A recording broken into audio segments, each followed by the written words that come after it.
अब हमें पढ़ना है रेस्पिरेटरी वॉल्यूम्स एंड कैपेसिटी। देखो बेटा, वॉल्यूम का क्या मतलब है भाई, कितना अमाउंट ऑफ CO2 या कितना अमाउंट ऑफ O2 ऑक्सीजन और कितना कार्बन डाइऑक्साइड आप ले सकते हो अपने फेफड़ों में और कितना बाहर निकाल सकते हो। और एक बात बताओ भाई, ये वॉल्यूम किस पर डिपेंड करेगा, कैपेसिटी पे तो डिपेंड करेगा। आपके भैया फेफड़ों की जो कैपेसिटी होगी, अगर मान लो आपके लंग्स की कैपेसिटी है 2 लीटर की, तो भैया 2 लीटर ही वॉल्यूम हो जाएगा, है ना। तो बस इसके अंदर ही हम चीजें पढ़ते हैं, सांस को लेने और सांस को छोड़ने के हिसाब से नाम दे रखे हैं, कुछ भी नहीं है। वॉल्यूम्स को समझोगे तो कैपेसिटी याद हो जाएगी, क्योंकि वॉल्यूम किस पर डिपेंड करता है, कैपेसिटीज पर। ठीक है, अब देखो बेटा, वॉल्यूम क्या होती है, TV, IRV, ERV और RV। बड़ा अजीब सा लग रहा है भाई, देख देख के डर सा लग रहा है, तो डरना नहीं, डर क्या है, जीत है। देखो देखो, TV का मतलब है टाइडल वॉल्यूम, IRV का मतलब है इंस्पायरेटरी रिजर्व वॉल्यूम, इंस्पिरेशन याद आता है मुझे, पता नहीं क्यों उससे। ERV क्या है, एक्सपिरेटरी रिजर्व वॉल्यूम, और RV का मतलब है रेसिडुअल वॉल्यूम। अभी समझ तो कुछ आया नहीं होगा, अब जरा बात कर लेते हैं है क्या चीज भाई। देखो मान लो ये 2 लाइन है, क्या है, ये 2 लाइन है, इन 2 लाइनों के बीच में खेल चल रहा है। अब खेल क्या चल रहा है, सांस का खेल। किसका चल रहा है, सांस का खेल, सांस वाला खेल नहीं, वो सांस बहू वाला सांस, ठीक है। अब ब्रीथिंग का गेम चल रहा है। देखो, जब आप नॉर्मल सांस खींचते हो, क्या करते हो, इंस्पायरेशन करते हो, और नॉर्मल ही एक्सपायरेशन करते हो, नॉर्मल सांस को छोड़ देते हो। मतलब स्ट्रेस में नहीं हो, भागने रहे, एक्सरसाइज नहीं कर रहे, नॉर्मल बैठे हो, कोई दिक्कत नहीं। तो ये कंडीशन है बेटा, इस लाइन के अंदर अंदर काम हो रहा है। तो बेटा यही जो वॉल्यूम ऑफ गैस है, जो आप नॉर्मल कंडीशन में ले रहे हो या वापस छोड़ रहे हो, उसी को टाइडल वॉल्यूम बोलते हैं। बात समझ में आ गई, आराम से समझ में आ गई, ठीक है बेटा। अगला देखो, लेकिन कभी कभार जब आप योगा की क्लास देखते हो या बाबा रामदेव को देखते हो, तो आपको क्या लगता है, बाबा रामदेव कितनी सांस खींच लेता है और कितनी छोड़ देता है। तो आप क्या करते हो, अपनी कैपेसिटी को पूरी जान लगा के, अपने डायफ्राम का यूज करके, एब्डोमिनिकल मसल्स का यूज करके, पेट का यूज करके, फुल एकदम सांस का करते हो, भरते हो अंदर, एकदम भर लेते हो जितना भर सकते हो। तो बेटा जब आप अपनी औकात से बाहर निकल गए ना, मतलब नॉर्मल औकात से किसी को बुरा मत मानना बेटा, हमारे यहाँ नॉर्मल वर्ड है। अब जब जैसे कोई अपनी नॉर्मल से भी ज्यादा जब सांस खींचता है, ऐसे तुम हर टाइम तो ऐसे नहीं करते ना, ऐसे तो नहीं करते, कभी कभी करना पड़ता है। तो कभी दिखाने के लिए करना पड़ता है, कभी भागते हुए करना पड़ता है, कभी वही अपना योगा पोगा के टाइम करते हो। तो हमने क्या किया, बहुत खींच के सांस अंदर खींच ली। अब क्या किया, टाइडल वॉल्यूम से कुछ एक्स्ट्रा निकल गए ना आगे, तो बेटा यही है इंस्पिरेटरी रिजर्व वॉल्यूम। अब रिजर्व क्यों है भाई ये वॉल्यूम, रिजर्व क्यों बोला इसके लिए, रिजर्व इसलिए बोला कि खींच तो हम हमेशा इतनी सकते हैं चाहे तो, लेकिन खींचते नहीं है, कोई काम तो इतने में चल जाता है, ये तो रिजर्व में रखी हुई है, जब जरूरत पड़ती है तब खींच लेते हैं। समझ में आ गया, इंस्पिरेटरी मतलब अंदर लेते, अंदर खींचना, इंस्पायरेटरी। देखो अब इंस्पिरेटरी समझ में गया, तो यही RV है। अब इसका ठीक उल्टा क्या होगा, अब जब इतनी सांस अंदर भर लोगे, तो फिर बाबा रामदेव की तरह बाहर फेंकोगे भी, तो बिल्कुल एकदम पेट को कमर से चिपकाओगे ना, पूरी जान लगा के। कैसे करोगे, पूरी बाहर निकाल दी सांस, कुछ और नहीं, ठीक है। अब क्या हुआ, तुमने अपनी नॉर्मल कैपेसिटी से भी ज्यादा सांस को बाहर फेंकने की कोशिश की, अपनी आखिरी दम तक को बाहर निकाल दिया, जान निकाल के। तो जो टाइडल वॉल्यूम से एक्स्ट्रा तुमने एक्सपायरेशन किया, वही एक्सपायरेटरी रिजर्व वॉल्यूम। रिजर्व क्यों, हर बार तो नहीं करते, कर लेते हैं। बात समझ में आ गई। अच्छा अब बेटा लास्ट है हमारा, नहीं ये उतना ही है मेरी, ऐसा कुछ नहीं, ऐसा कुछ नहीं, ठीक है। जितनी सांस खींच के एक्सरसाइज जा सकते हो उतना ही जा सकते हो। तो बस बेटा ड्राइंग मेरी इतनी पिकासो नहीं हो ना मैं। देखो अब RV का क्या मतलब है, रेसिडुअल वॉल्यूम। ऐसा है बेटा कि आप कितनी भी सांस खींच लो और कितनी भी सांस बाहर फेंक कर अपने आप को खाली करने की कोशिश करो, कुछ ना कुछ अमाउंट ऑफ एयर हमेशा आपके लंग्स में रिमेन रहता है। इसलिए वो बंदा जो पूरी तरीके से सांस छोड़ भी देता है पानी में डूबने के बाद, उसको भी जब खींचा जाता है तो उसकी हार्ट बीट को दोबारा चालू कर लिया जाता है, क्योंकि कुछ अमाउंट ऑफ एयर अभी भी उसके अंदर थी। तो उसी को क्या बोलते हैं, रेसिडुअल वॉल्यूम, जो कि हमेशा अंदर रहती है अगर आप मर नहीं जाते तो, ठीक है। ऐसे मरने के बाद भी एयर अंदर रहती है, बस खींच खांच नहीं पाते ना बाहर फेंक पाते, तो अंदर हवा तो भरी रहती है लंग्स में, ठीक है। तभी तो लाश तैर पाती है, डूबती नहीं है लाश, ठीक है। देखो बेटा अब एक चीज देखो, अब कैपेसिटीज की बात कर रहे थे ना, अब बेटा आपने वॉल्यूम सारी समझ ली, अब कैपेसिटीज देखो देखो, जो पहला कैपेसिटी का पहले कैपेसिटी क्या रखी है, देखो क्या रखी है, आई सी, फिर ई सी, फिर एफ आर सी, फिर वी सी, फिर टी सी एल। बहुत आसान है, देखो क्या है, आई सी का मतलब है इंस्पिरेटरी कैपेसिटी, वही उस, है ना। अब यहाँ क्या है, ईसी मतलब एक्सपायरेटरी कैपेसिटी। कितनी कैपेसिटी है जी आपके लंग्स की, वॉल्यूम में तो नापी जाएगी, तो देखना इसी पर डिपेंड करती है।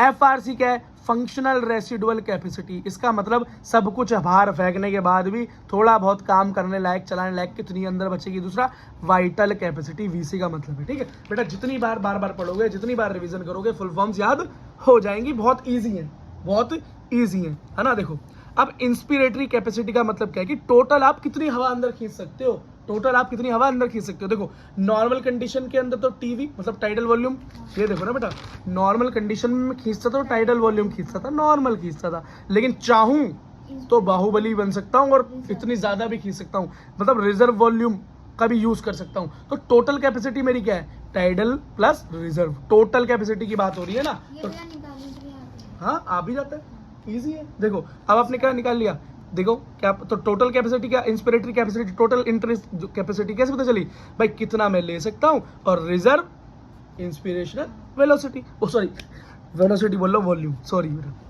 फिजिक्स है ना, बड़ी अच्छी लगती है। देखो इसी क्या है, इसी का मतलब है एक्सपिरेटरी कैपेसिटी। ये क्या होगा, आप कितनी ज्यादा सांस बाहर फेंक सकते हो, तो एक्सपिरेटरी रिजर्व वॉल्यूम, भाई ये रिजर्व है मेरे, फेंक सकता हूं मैं इसे, और नॉर्मल टाइडल वॉल्यूम तो ले ही रहा था, बात खत्म हो गई। कितना आसान है देखो बेटा। अब अगली चीज देखो, एफ आर सी क्या है, एफ आर सी ये क्या है भाई, ये है फंक्शनल रेसिडुअल कैपेसिटी।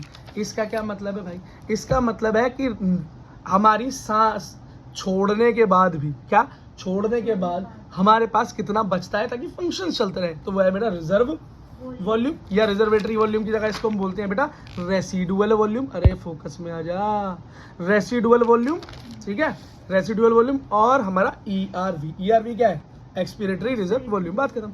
अगला है भाई टीएलसी, टीएलसी का क्या मतलब है, टोटल लंग कैपेसिटी। अब ये पूछ रहा है बाहर फेंकने की और अंदर लेने दोनों की कैपेसिटी का बताओ भैया, टोटल कैपेसिटी कितनी है अपनी। अब आईसी का मतलब तो भाई खींचने की कैपेसिटी है ना, इंस्पिरेटरी, और एक्स का एक्सहेल करने की कैपेसिटी, कितना बाहर फेंक सकते हो। लेकिन टीएलसी का मतलब है टोटल, बताओ बाहर फेंकने की भी और अंदर लेने की भी। तो क्या है भाई, पहली थी हमारी टाइडल वॉल्यूम, तो नॉर्मल वॉल्यूम है ही, और भाई खींचने की वॉल्यूम क्या है बड़ी, इंस्पिरेटरी रिजर्व वॉल्यूम, और ये एक्स और टाइडल दोनों में था, तो एक ही बार टीडी ले लिया, बस बात खत्म हो गया। अगला लास्ट है बेटा वाइटल कैपेसिटी। वाइटल कैपेसिटी का मतलब क्या होता है भाई, वाइटल कैपेसिटी होती है हमारी सेम टोटल लंग कैपेसिटी के बराबर ही होती है। ठीक है बेटा, बात खत्म। देखो अब क्वेश्चंस क्या आ जाते हैं, देखो क्वेश्चंस ऐसे आ जाते हैं कि आपसे कैपेसिटी निकालने को बोल देता है। तो कैपेसिटी वही बच्चा निकाल सकता है जिसको पहली बात तो पता हो कौन सी कैपेसिटी कौन कौन सी वॉल्यूम से मिलकर बनी होती है, वो हमने पहले बता दिया। अब मैं आपको बताने वाला हूँ कि कौन सी वॉल्यूम कितनी होती है। अगर हम ये सीख गए, अगर हम ये सीख गए तो बेटा हम आराम से, बिल्कुल आराम से कोई भी कैपेसिटी फाइंड आउट कर सकते हैं। कांस्टेंट होती है, ठीक है। देखो अब जो एनसीईआरटी में दे रखा है उस डेटा के हिसाब से बात करते हैं। देखो याद रखना बेटा, जो हमारी टाइडल वॉल्यूम होती है, नॉर्मल जो हम हवा खींचते हैं या हवा बाहर फेंकते हैं, वो क्या है, वो बेटा 500 ml है लगभग। कितनी, 500 ml, ठीक है। तो याद रखना, हम बेटा जब भी हवा खींचते हैं नॉर्मल या बाहर फेंकते हैं, आधे लीटर की पेप्सी की बोतल के बराबर कर लेते हैं। आधे लीटर की पेप्सी वही 40-45 वाली आती है, तो याद रखना आधे लीटर की बोतल, आधे लीटर की बोतल से याद आएगा, वैसे होती है 650 750 है, लेकिन आधे लीटर से याद रखना, आधे लीटर तो 500 ml ही होता है ना, बस। अगला देखो रिजर्व वॉल्यूम क्या है, रिजर्व वॉल्यूम, रिजर्व की कितना हमेशा हमारे लंग्स में रहता ही रहता है, बाहर फेंकने के बाद अंदर लेने के बाद जो भी कितना रेसिडुअल रह जाता है, कितना रहता है लास्ट में, वो क्या है 1200। इसे कैसे याद करोगे, ये देखो आर को बीच में से काट दो, क्या बन गया, 12 बन गया ना। देखो आर को ऐसे तो बनाते हो, आर देखो आर क्या 12 की तरह नहीं है, 12 से याद रखना 1200, आसान है याद करना। पहला वाले को पेप्सी से याद रखोगे, आसान है याद करना। फिर कुछ नहीं करना, 2 और 3 का पहाड़ा पढ़ना है। टाइडल वॉल्यूम में 2 की गुणा कर देना, क्या आ जाएगा, ईआरवी आ जाएगा, एक्सेल रिजर्व वॉल्यूम आ जाएगा एक्सिलरेटरी, और 3 से गुणा कर दो इसी की, तो आईआरवी इंस्पिरेटरी रिजर्व वॉल्यूम आ जाएगा, बात खत्म। ठीक है, जैसे कि कितनी है ईआरवी हमारी, 500 में 2 की गुणा करी कितनी हुई, 1000, 1000 में 3 की गुणा कितनी हो गई, 3000। वैसे एनसीईआरटी में रखे 2500 से 3000, आप 3000 मान के चलोगे तो कोई दिक्कत नहीं होगी, इससे बढ़िया ट्रिक नहीं मिल सकती भाई। अगला देखो, डिफ्यूजन मेम्ब्रेन क्या है भाई, ये जरा बहुत प्यार से समझ लेना। डिफ्यूजन मेम्ब्रेन का क्या मतलब है भाई, डिफ्यूजन होता क्या है, एल्वोली और हमारी नस के बीच में होता है। क्या होता है, नसों के बीच में होता है। जो नस कैरी करती है ऑक्सीजन टू हार्ट एंड जो नस कैरी करती है deoxygenated blood from heart to lungs, ठीक। हाँ वेरी गुड। देखो भाई 3 लेयर होती है इसमें, कौन सी 3 लेयर। पहली लेयर है स्क्वैमस एपिथेलियम ऑफ एल्वेली, मतलब एल्वेली की बाहर की लेयर, जो एल्वोलाई है ना, इसकी बाहर की आउटर लेयर को क्या बोलते हैं, स्क्वैमस एपिथेलियम। अगला क्या है, एंडोथेलियम ऑफ एल्वेलियर कैपिलरी। अब इसका क्या मतलब भाई, ये कहाँ मिलेगी, ये है भाई, ये जो कैपिलरी दिखाई दे रही है ना, नस जो दिखाई दे रही है।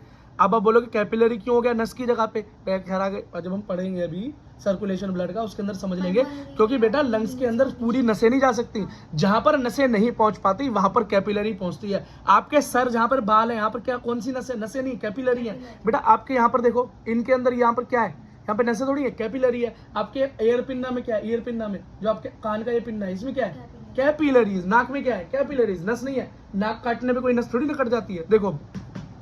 और इन दोनों के बीच में जो बनती है मेम्ब्रेन, उसे हम बेसमेंट मेम्ब्रेन बोलते हैं। बस बेटा इन्हीं के बीच में हमारा गैसेस का एक्सचेंज होता है, CO2 से O2, O2 से CO2, बात करता हूँ, ठीक है। अच्छा अब बेटा ट्रांसपोर्ट ऑफ गैसेस देखो, ट्रांसपोर्ट ऑफ गैस क्या है भाई, 2 ही गैसेस के बारे में हमें पढ़ना होता है यहाँ पर रेस्पिरेशन के अंदर, O2 एंड CO2। देखो भाई O2 की बात करो, O2 ट्रांसपोर्ट कैसा हो रहा है, तो बेटा हमारी ब्लड की RBC जो है ऑक्सीजन ऑक्सीजन का ट्रांसपोर्ट कराती है सबसे ज्यादा, 97% RBC कराती है। तो आप कह सकते हो O2 को सबसे ज्यादा जो हमारे ब्लड के अंदर जो ट्रांसपोर्ट करवाती है वो क्या है, RBC। और बची हुई 3% कौन है, हमारे प्लाज्मा करवा देता है, हेल्प करवा देता है, कंडक्टर की तरह आ जाता है, ठीक। अब CO2 को कौन ट्रांसपोर्ट करता है भाई, CO2 को ट्रांसपोर्ट करती है 3 चीजें, कौन सी, बाइकार्बोनेट्स, कार्बोनियम, HB का मतलब हीमोग्लोबिन, कार्बोनियम हीमोग्लोबिन मतलब ऐसी हीमोग्लोबिन भी है जो कार्बन को कैरी करती है, और लास्ट में डिसॉल्व। अब भाई लिक्विड वगैरह में डिसॉल्व हो गई, अलग अलग है, होता है उसमें ब्लड सही है, लेकिन ब्लड का कौन सा कंपोनेंट कर रहा है ट्रांसपोर्ट, ये पता लगाना है। तो हमें पता लगा कि O2 का जो ब्लड का जो कंपोनेंट है वो RBC है, जो कि O2 को ट्रांसपोर्ट करता है, और प्लाज्मा है, और बाकी ब्लड का कार्बोनेट जो है वो 70% कार्बोनेट जो है, बाइकार्बोनेट जो है 70% CO2 को क्या करते हैं, ट्रांसपोर्ट करते हैं। और कार्बोमाइन मतलब ये हमारी क्या हीमोग्लोबिन है, HB, कार्बन वाली कार्बन अमाइन हीमोग्लोबिन है, जो कि 30% करती है, और बाकी डिसॉल्व तरीके से वाटर वगैरह ले लिया, उस वाटर के थ्रू चली गई, लिक्विड के थ्रू चली गई, उनके थ्रू चली जाती है। तो 70, 23, 7 घटते हुए क्रम में याद रखना। और BCD, ABCD, तो BCD, B से शुरू होगा, फिर C, फिर D, ऐसे याद रहेगा, ठीक है। डिसॉल्व सबसे कम है, ऐसा भी याद कर लो तो कोई दिक्कत नहीं। देखो बेटा अब factors affecting oxygen dissociation curve, इसका मतलब है भाई जो ऑक्सीजन का कर्व दिखाई दे रहा है, ये देखो, ये कर्व बढ़ रहा है कि ऑक्सीजन का डिसोल्व हो रहा है, फिर घट रहा है। तो ये डिपेंड किस पे करता है भाई, ऑक्सीजन बढ़ रही है शरीर में, घट रही है, किस चीज पर डिपेंड करता है। देखो भाई P का मतलब क्या है, P का मतलब है परसेंटेज, ठीक है। अब क्या हो गया भाई इसके अंदर, फेवरेबल फॉर ऑक्सीजन HB का मतलब haemoglobin, unfavourable for oxygen HB मतलब हीमोग्लोबिन की बात कर रहा है। देखो बेटा अगर हमारी CO2 हाई हो जाएगी, कंसंट्रेशन ऑफ CO2 हाई हो जाएगी, तो क्या ये ऑक्सीजन के लिए फेवरेबल होगा, नहीं होगा, तो आप लिखोगे लो, ठीक। और अनफेवरेबल होगा, हाँ अनफेवरेबल होगा तो हाई, अनफेवरेबल कंडीशन के लिए हाई, और फेवरेबल कंडीशन के लिए लो। अगर मेरी O2 बढ़ जाए तो किसके लिए फायदा है, हाई किसके लिए होगा, फेवरेबल कंडीशन के लिए हाई, और नॉन फेवरेबल कंडीशन के लिए लो हो गया, है ना। अब H+ बढ़ जाए मतलब प्रोटोन बढ़ जाए, मतलब एसिडिक कंडीशन बढ़ जाए, और एसिडिक कंडीशन बढ़ जाए तो हमारे शरीर के लिए अच्छा नहीं है, ऑक्सीजन के लिए अच्छा नहीं है, तो क्या हो जाएगा, लेस फेवरेबल, और उसके वो तो हाई हो ही जाएगा। अब अगर भैया बहुत टेम्परेचर बढ़ जाए, बहुत गर्मी बढ़ जाए, तो हीमोग्लोबिन के लिए ठीक है नहीं, ऑक्सीजन के लिए ठीक है नहीं, गलत है भाई। क्यों, क्योंकि भैया जब बहुत ज्यादा गर्मी बढ़ जाती है तब आप कैसे हाफने लगते हो, सूरज में कोई आपको डाल दे तो आप क्या करते हो, अरे सांस सा नहीं आ रहा, दम सा घुट रहा है यार, पानी पिला ठंडा, मुझे AC में बैठा, है ना। तो इसी वजह से होता है, बस समझ में आ गया, बस यही है। तो आपको ये लगेगा टेबल बनाई क्यों रखा है, जबरदस्ती का सा टेबल है, बस भाई समझा दिया मैंने, आपको समझाने का तरीका था। अगला देखो भाई, हीमोग्लोबिन के टाइप देख लो। अगर हीमोग्लोबिन हमारा O2 के साथ जुड़ जाता है तो उसको हम ऑक्सी हीमोग्लोबिन बोल देते हैं। आसान है, ऑक्सीजन से ऑक्सी, हीमोग्लोबिन से हीमोग्लोबिन। अगर हीमोग्लोबिन कार्बन डाइऑक्साइड के साथ, या सॉरी कार्बन ऑक्साइड के साथ, कार्बन मोनोऑक्साइड के साथ जुड़ जाए, CO, कार्बन मोनोऑक्साइड के साथ, तो हो जाएगा कार्बोक्सी हीमोग्लोबिन। ठीक, और कार्बन डाइऑक्साइड के साथ जुड़ जाए तो बन जाएगा कार्बन अमीनो हीमोग्लोबिन। ठीक है बेटा, याद रखना कंफ्यूजन क्या होती है, इन दोनों के बीच में होती है ना। हाँ, बस ये बात को ध्यान रखना। अमीनो आएगा सिर्फ CO2 में। अगला, अब भाई HB ब्लड और O2 के बारे में समझ लो, कुछ चीजें इंपॉर्टेंट है, समझ लो। देखो, एवरेज हीमोग्लोबिन 100 ml ब्लड में कितनी होती है हीमोग्लोबिन? 12 से 16 ग्राम। तो कोई बोलता है ना मेरे अंदर कितना पॉइंट खून है, तो पॉइंट यही है, यही नापा जाता है हीमोग्लोबिन। ठीक है, तो हाँ 12 से 16 ग्राम हीमोग्लोबिन होता है एक एवरेज हेल्दी बंदे के अंदर 100 ml ब्लड का अगर सैंपल लिया जाए तो। ठीक है, एक हाई, और हमारा जो हीमोग्लोबिन का मॉलिक्यूल है वो कितने O2 के मॉलिक्यूल कैरी कर सकता है? 4।